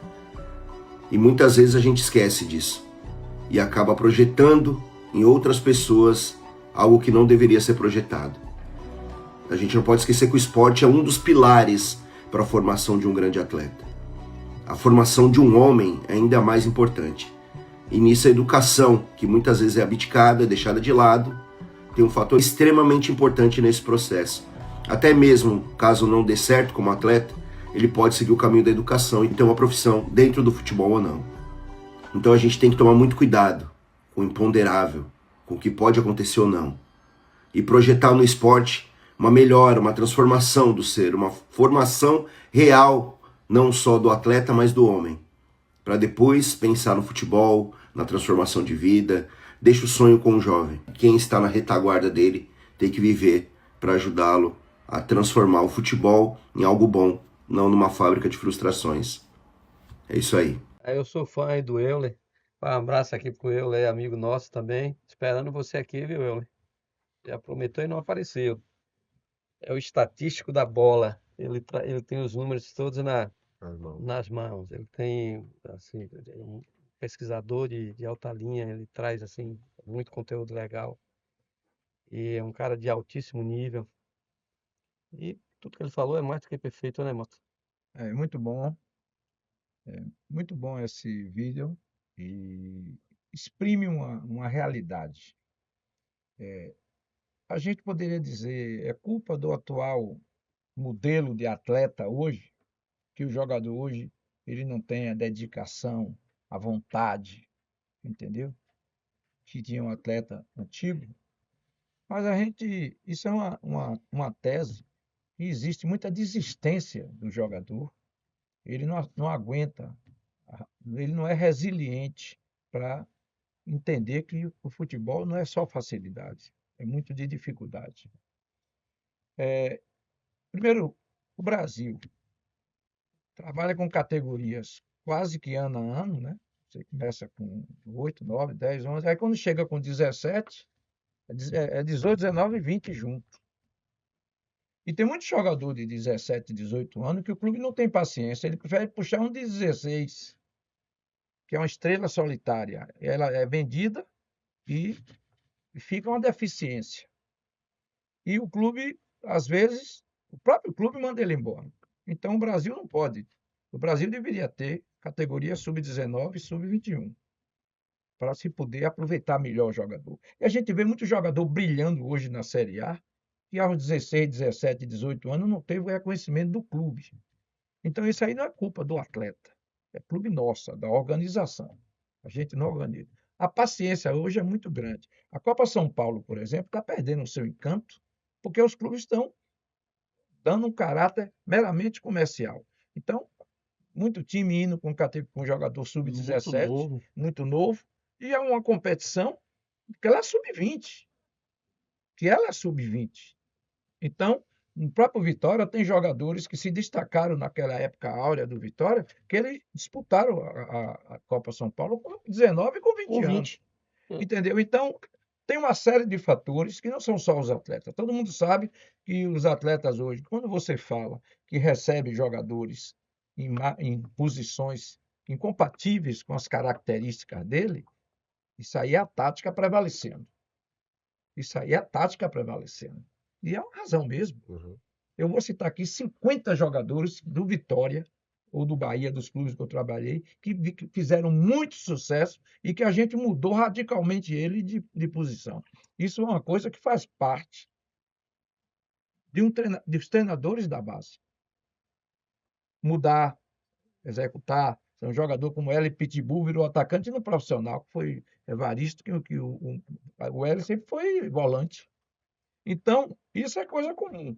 O que ele está falando, é uma coisa que realmente acontece. Jogadores têm a ver com isso. Os jogadores hoje não têm paciência, não são resilientes. Não orientados, né? Não são orientados para isso. E ele desiste. Ele, com 17 para 18 anos, desiste. O que eu recebo de ligação de jogador de 17, 18 anos, desempregado, querendo fazer teste? Entendeu? O próprio calendário do Brasil não é suficiente, competições que poderia se obrigar a ter jogadores mais novos. Então, uma série de coisas que podiam ser feitas. Então, isso aí é uma coisa que é necessário estudo. Tem que vir de cima também. Não é só culpa do jogador, que é uma realidade, é uma grande realidade. E tem jogadores que escapam. Você tem Júnior Santos, por exemplo, você conhece? Sim. A luta que ele teve para virar um grande jogador, parece que está vindo para o Bahia aí. O Júnior Santos foi um jogador que estourou depois dele. Você tem vários jogadores aí que brilham e que, por trocar de clube, com 17, com 18 anos. A faixa mais importante do atleta na sua formação é 18, 19, 20. Que é a época que ele está chegando para o profissional. Então, é preciso olhar com mais carinho para essa faixa de 18, 19 e 20, que é a faixa primordial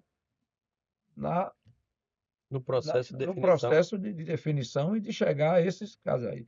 O Brasil precisa olhar melhor para essa faixa, porque não pode, no momento final de sua trajetória, você dá pouco tempo você ao dá atleta. pouco tempo, você não dá paciência, você não dá estímulo, você não tem competições. Então, há um desperdício perde. exagerado E os nessa clubes reta com final. pressa, os dirigentes com pressa, que é jogador com 15 anos no profissional, com 16 anos, e até às vezes no Brasil, não é só no Brasil. Tem um menino aí de 15 anos que jogou a Champions, parece, não foi? O 16. Então, os clubes estão tendo pressa. Aquele jogador até se destaca com essa pressa, mas deixa para trás vários jogadores que precisariam de uma certa paciência para ele poder se desenvolver. Hoje até tem eu digo para os meninos lá, eu falo que a gente acabou gerando com a extinção, né, do Sub-23, gerou um limbo, né? Que é o jogador que ele faz 20 anos de idade. Ele não tem mais idade para ser base, mas não está maduro o suficiente para o profissional. Sim. E aí ele fica num limbo, porque ele não serve para canto, ele não tem local. E boa parte dos jogadores encerram a carreira ali. Então, hoje, Isso, a maioria. ou ele desenvolve, e veja, pelas nossas condições, do nosso biotipo, o nosso jogador, às vezes, ele tá ainda amadurecendo ali. Ele só vai atingir o auge da forma mesmo com 21, 22 anos. 22, 23 anos é o pico. É a hora que ele vai, ali, que o que foi, o que foi não vai mais. Tá Exatamente. entendendo?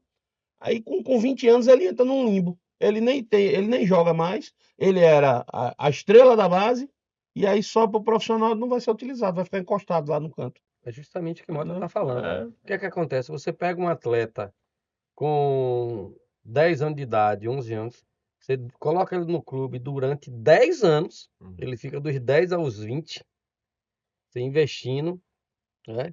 Também ocupando o tempo daquele jovem, e quando chega nesse processo de 18 até os 21, você não faz o processo de filtragem correto. Não estou dizendo que o atleta teria que ficar lá mesmo sem performar, não é isso. Eu estou falando que é necessário você ter mais um tempo, porque pô, são 10 anos. Você trabalhou, você agregou 10 anos do seu trabalho naquele atleta, né? Você não pode simplesmente, por conta dessa dificuldade, né, de competição que inclusive tem nessa idade, liberar o atleta. Eu acho isso, me perdoe, burrice. É Porque, pior, às vezes ele performa e é preterido por conta da idade. sim, Às vezes ele tem a performance, E aí mas ele tem vai um, brilhar em outro clube. de 2 anos a menos que está performando parecido e é mais comercial. Então, tira o que está performando, mas já perdeu a data de validade, e coloca o de cá. Às vezes ele não é só não performar, às vezes ele performa e é preterido só por causa a da gente idade. defende a criação de mais uma categoria. Algumas pessoas falam, não, vocês criticam, mas não sugerimos sim. Então, para esse problema que a gente tem visto acontecer com esses atletas nessa faixa etária, né, que é gritante, você perde muito jogador nesse momento, né? A gente defende que a CBF ela tenha mais uma categoria, que a categoria junior seja, na verdade, dividida em duas. Você está entendendo? E você, ao contrário de você ter 3 anos na categoria juniores, que você agregue mais uma categoria e você tem a categoria, na realidade, de 20 a 21, pelo menos. E no momento que nós mais formamos, a gente tinha aspirante, Que era o que sub-23, era o né? sub-23. É. Sub-23. Eu não sei Então, porque não voltar ao sub-23. Mas eu acho que o sub-23, contudo, ele tem um papel, sem dúvida, inclusive até para o próprio jogador amador sim, que não vira, né? Mas dentro da própria categoria até os 21 anos de idade, entendeu? Você tem muito jogador para pouca competição. Você vem numa competição, você vem nas categorias menores, geralmente com 30 jogadores por ano, uhum. por ano. Então você vai ter, hoje, por exemplo, você teria 30 2006, você teria 30 2007, então são 60, com mais 30 do último ano, que é 2005. Então são 90 jogadores que você tem ali nesse funil, que é um funil perverso. Perverso. É um funil perverso. E o moleque se sente totalmente pressionado, porque é a hora que ele pensa, porra, rapaz, meu sonho tá acabando. Aí o Ou primeiro ano, então nesse funil, o primeiro ano disputando com o último ano, ele É desleal. é desleal. Ele não vai jogar no primeiro ano, vai ser difícil. Aí ele já fica esquecido ali. Então, isso aí precisa reorganizar, porque você tem justamente no fecho final um grande erro, sabe? Um grande erro. Você tem que tratar isso aí. Isso não pode ser relativizado. e um desperdício Porque de talento absurdo. estamos perdendo muito talento com isso. Os clubes perdendo dinheiro, inclusive, porque você passa muito tempo investindo, cara, Mas isso é, e você não mas consegue. isso é culpa da visão dos clubes. Hoje eu vejo movimentos, nesses últimos 3 anos que eu tô, eu vejo um movimento grande de resistência contra a regionalização. A gente não quer regionalizar. E o que torna possível isso que você está pedindo é a gente ter cada vez núcleos mais próximos, Sim. regionais. Porque, entendeu? Porque se você começa a dizer assim, ó, eu preciso de uma categoria para cada ano, mas aí eu tenho que botar no mesmo grupo o Fluminense que está em Feira de Santana e o Porto que está em Porto Seguro, não vai Não rodar. rola. Porque, entendeu? Financeiramente fica inviável Sim, para eu poder rodar tudo isso. sim. Mas se eu começo a criar núcleos menores e esses Regionais mesmo. bem regionais mesmo, aí beleza. Porque, entendeu? O Jacuipense que está aqui em Salvador, ele pode jogar com Ipiranga, pode jogar com Sim. Galícia, ele pode jogar toda semana, Sim. em todas as categorias, porque aí o custo fica baixinho para É. poder fazer. Mas, por exemplo, em arbitrais que eu participei, esse ano eu não pude participar do arbitral do Sub-20, mas do ano passado, no Sub-17, eu vi o pessoal daqui de Salvador reclamando que, porque eu só jogo contra ele. Eu só jogo contra ele. Tá entendendo? É só os jogos regionais. Tá entendendo? Aí, assim, quer fazer esse jogo distante. Você quer jogar com o Jacobina, que tá distante pra caramba daqui, né? Inviabiliza o próximo. Inviabiliza. Cada vez mais a gente tem que fazer o futebol ficar regional. E isso atrapalha no profissional também.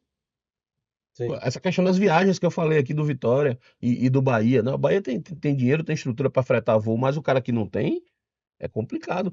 Quanto mais fosse regional o futebol, melhor você teria resultados. Sim. O da Europa é bom por causa disso. E, de novo, você vê que a gente comete os mesmos erros. O que é que a gente está fazendo? A gente importa o europeu para cá, não lembrando que o nosso país tem dimensões diferentes. Entendeu? O campeonato da Inglaterra. São vários países A dentro Inglaterra, de um só. você pega ali a Dinamarca do tamanho da Bahia, pô. Aí pode fazer desse jeito. Tá entendendo? Agora, quando eles tratam de Champions League, você vê, o calendário da Champions é diferente. Por quê? Porque já é a Europa toda. Aí é do tamanho da Europa toda, também o Brasil, quase. É. Tá entendendo?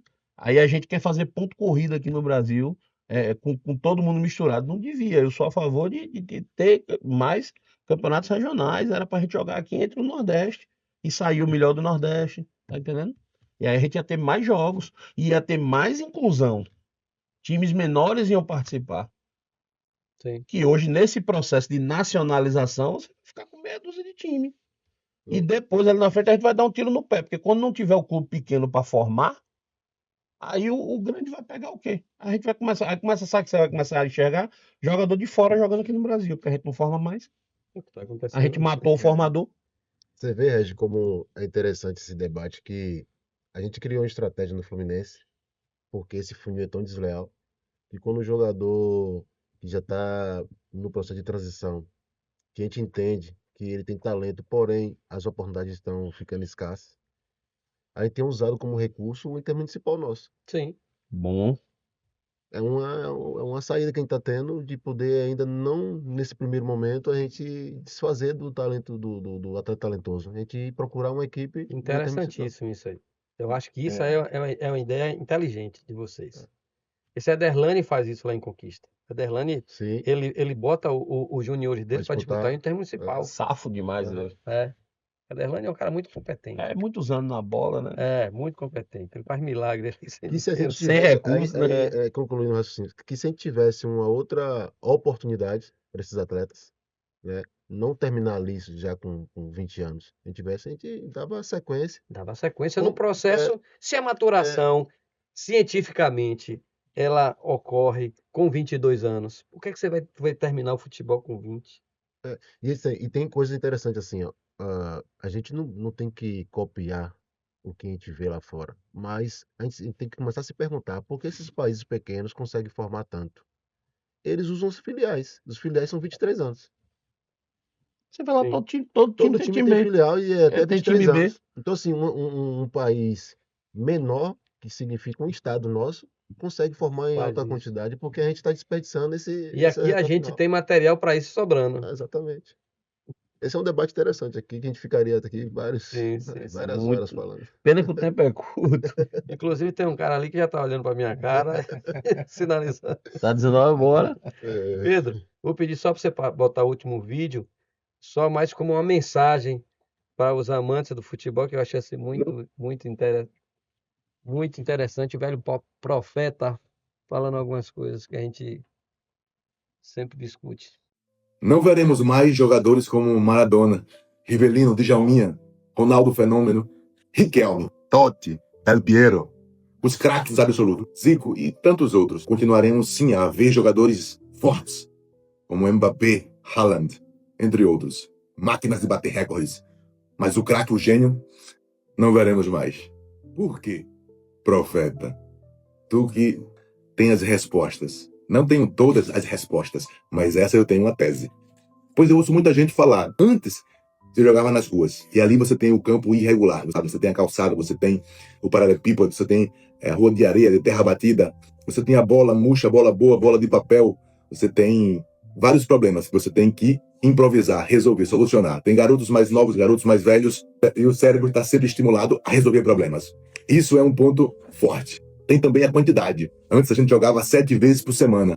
Hoje diminuiu bastante o jogo nas ruas e a quantidade de vezes que se joga. Então já temos 2 fatores. Mas para mim, a parte mais importante de jogar na rua é essa aqui. Porque na rua você tem liberdade de criar, liberdade de solucionar o problema, liberdade de decidir e escolher.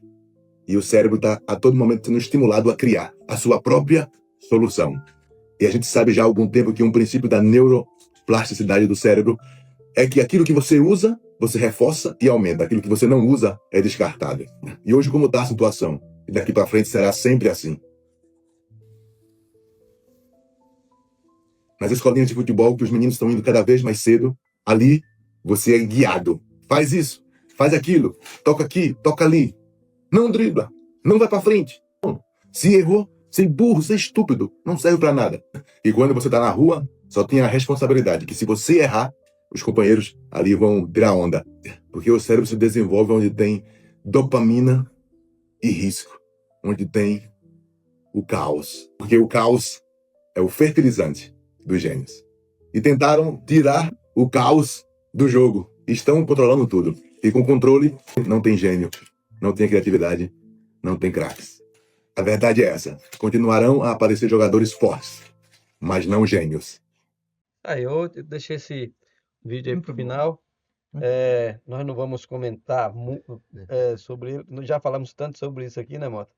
Mas esse vídeo fica mais como uma mensagem para o brasileiro que adora futebol bonito, futebol vistoso, claro que tem que ser competitivo, para se engajar com a gente nessa luta, junto com o Júnior Câmara, com o próprio Euler e tantos outros que valorizam a modernidade, mas aliado, não de uma forma excludente, aliado ao nosso futebol raiz, o futebol que nos identifica, o futebol que nos caracteriza e é o futebol que nos trouxe todos esses títulos que nos diferencia no próprio mundo. Não podemos perder isso, porque senão não seremos brasileiros. Eu quero agradecer a participação de vocês, muito feliz aí por essa atitude que está ocorrendo, esse movimento que está acontecendo em Feira de Santana. A feira merece isso, o Feirense merece isso, porque de fato o Fluminense é um patrimônio do Feirense, né? Admiro muito o trabalho de professor Jadilto, Thiago, Maiara e tudo mais, mas o Feirense tem identidade com o Fluminense de Feira.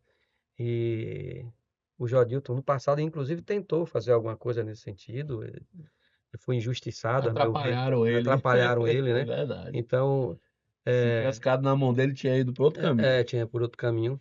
E vejo agora você se aproximar e fico muito feliz pelas ideias, pelo que está sendo feito. Parabéns pela aproximação com o Edu, uma pessoa muito serena, né, que tem método, que tem experiência, né? É um jogador, um ex-jogador, mas que agora estava na Espanha, junto com o treinador, acho que o treinador do Sub-20, né? Se aprimorando. Eu acho que o caminho é esse mesmo, então eu não tenho dúvida nenhuma que vai dar tudo certo. É só uma questão de tempo e, e planejamento, eu sei que não falta para isso. Então, parabéns para vocês, a gente fica aqui na torcida. Não, muito obrigado pelo convite, né, para a gente estar aqui expondo, né, esse trabalho que a gente faz.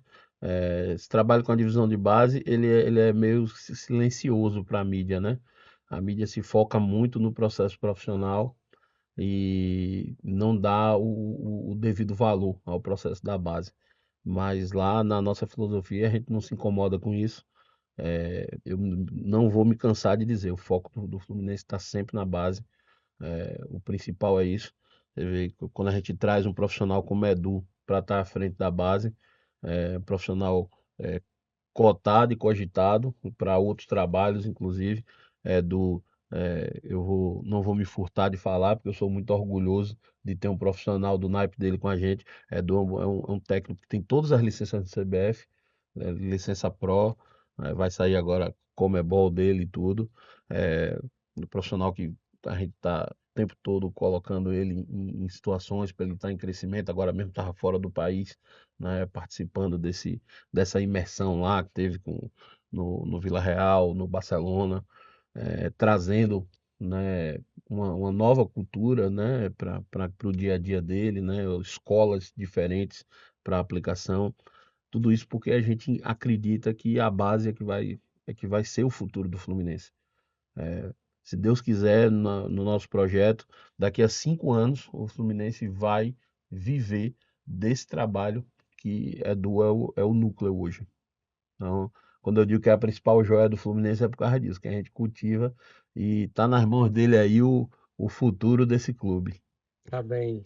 Que responsabilidade, né, Regis? Não, mas tá, você tem plenas condições disso aí, sem dúvida nenhuma. Agradecer. Eu tô muito à vontade aqui. Sabe do respeito que eu tenho por vocês dois. O Mota tem uma história maravilhosa dentro do processo de base do Brasil. Isso tem um porquê, né, professor? Só estou tentando adquirir cada vez mais conhecimento para facilitar esse processo com os atletas. Feliz de estar representando hoje a base do Fluminense, porque também é a minha cidade. Sim. Eu sei a história que o Fluminense tem, eu sei o amor que a torcida tem pelo Fluminense. Também sou um apaixonado pelo clube. E agradecer ao Filemão por estar acreditando, por estar comprando essa ideia aí, porque há muito tempo, a gente falou aqui, são 86 anos, né, de Fluminense, e isso já era para estar acontecendo. Mas graças a Deus que está acontecendo agora, e que a gente possa aí contribuir e deixar frutos aí na nossa passagem. Vai, com certeza vai ter. Professor Mota, Agradecer a Lemon, a Edu, estarem presentes. E eu passei a ter conhecimento de algumas coisas. Eu sabia desse trabalho revolucionário do Fluminense, mas com detalhes assim eu tomei conhecimento. Isso nos leva a torcer para o Fluminense. Opa, Nós obrigado. estamos A torcida de querendo vocês é que o importante. A sua então, professor. Fluminense suba. Eu acho que todo mundo que da Bahia Esportiva torce para que o Fluminense volte à primeira divisão. Como ficamos felizes de ver o Galícia também voltando com clubes tradicionais. E o Fluminense tem uma responsabilidade, é o maior município depois de Salvador, da Bahia. O Fluminense é um clube que é uma grande potência, um gigante. E vocês estão no caminho certo. E a gente só resta torcer. E com certeza eu acho que já esse ano o Fluminense volta à Série A, se Deus quiser. Deus quiser, Deus quiser. é isso aí, pessoal. Estamos chegando aí ao final. Agradecer a vocês que estão conosco até esse momento. Que Deus nos abençoe. E para você que é pai, que é tio, que é avô e vem trabalhando para que seu filho, seu neto, seu parente, né, seja um jogador de futebol, esse canal eu acho que é mais do que perfeito para você acompanhar, porque aqui nós falamos coisas super legais sobre vários problemas e trazemos convidados que de fato vivenciam isso, né, no dia a dia.